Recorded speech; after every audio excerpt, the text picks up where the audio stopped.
Common ground পাওয়া না যায়, তাইলে আসলে প্রফেসরকে ইমেল করে ম্যানেজ করাটা একটু টাফ। যদি না আপনি খুব ভালো লেভেলের একটা মোটিভেশন কিংবা খুব ভালো লেভেলের একটা রিসার্চ প্ল্যান বলতে পারেন। তখন আপনি যেটা ট্রাই করবেন, প্রফেসরকে আপনার রিসার্চ প্ল্যানটা বলবেন, যে আপনি আসলে হুম। ধরেন আপনি মেকানিক্যালের একজন রিসার্চার, আপনি মেকানিক্যালের কিছু রিসার্চ করছেন, আপনি চাচ্ছেন সুইচ করতে, নিশ্চয়ই তার পিছনে কারণ আছে, কারণ ছাড়া তো চাচ্ছেন না। আপনার কাছে যদি খুব লেম কারণ থাকে, তাহলে লেম কারণটাকেও অনেক বেশি হাইলাইট করে দেখাইতে হবে, জিনিসটাকে নিয়ে পড়াশোনা করে এটাকে হাইলাইট করতে হবে। তখন আপনি প্রফেসরকে বোঝানোর চেষ্টা করবেন যে প্রফেসর দেখেন, আমি আমার আন্ডার গ্রেডের রিসার্চে আসলে এমন এমন কাজগুলা করছি মেকানিক্যালে, কিন্তু আমি দেখতেছি যে আমার এমন কাজের অ্যাপ্লিকেশন মেকানিক্যালে যতটা না বেশি, তার চেয়ে বেশি হচ্ছে বায়োলজিক্যাল ফিল্ডে। এবং আমার কাছে মনে হয় যে আমার এমন এমন কাজগুলো আসলে বায়োলজিক্যাল ফিল্ডটাকে আরো সামনের দিকে নিয়ে আসতে পারবে। আপনি প্রফেসরকে একটা নোভেল আইডিয়া দেন, একটা বাড়ি মারেন তার মাথায়, যে আমার কাছে প্ল্যান আছে, আপনি আমার সাথে কথা বলে দেখেন না। তার কিউরিসিটি তৈরি করে দেন যে আমার কাছে একটা আইডিয়া। দেখেন আপনি এখন নেগেটিভ জোনে অলরেডি, আপনি ব্যাকফুটে আছেন, আপনাকে এখন সামনে ফরওয়ার্ড হইতে হবে। আপনি চাচ্ছেন সাবজেক্ট সুইচ করতে, প্রফেসরকে রাজি করাইতে হবে।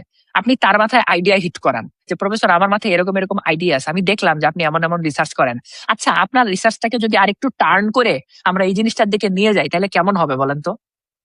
প্রফেসরকে যদি এই টাইপের একটা ইমেল দেন, উনি বলবো আচ্ছা স্টুডেন্টের মাথায় তো বুদ্ধি আছে, শুনে দেখে কি বলে। এই তো আপনি সুযোগ পাইলেন, একটা প্ল্যাটফর্ম পাইলেন। এখন ইন্টারভিউ যদি আপনি ক্র্যাক করতে পারেন, আপনার স্কলারশিপ হয়ে যাবে। প্রফেসর আপনাকে এই কারণেই নিবে যে আপনি ল্যাবের ডিরেকশনটাকে অন্য ফ্লোতে নিয়ে যাবেন। এখন যখন চেঞ্জ করতে হবে, আপনাকে এমন কিছু দেখাইতে হবে যেটা আসলে সামহাও আপনি রিলেট করতে পারতেছেন। যদি কোনো কিছুতেই কোনো কিছু না হয়, কোনোভাবেই কোনো কিছু রিলেট করতে না পারেন, তাইলে প্রফেসর ইমেলিং এও যদি কোনো রেসপন্স সেভাবে না পান, সব জিরো, ওর্স্ট পসিবল সিনারিও, আমি বলবো তাইলে আপনার সিজিপিএ বা রেজাল্ট যদি ভালো হয়, আপনি সেন্ট্রাল অ্যাপ্লাই করার সময় কোনো স্পেসিফিক সেকশন মেনশন করেন না। আপনি ডিপার্টমেন্টে যখন সেন্ট্রাল অ্যাপ্লাই করবেন, ডিপার্টমেন্টে আপনি রিসার্চ এরিয়া গুলা দেখতে পারেন, যে একটা ডিপার্টমেন্টে কত ধরনের রিসার্চ এরিয়া আছে।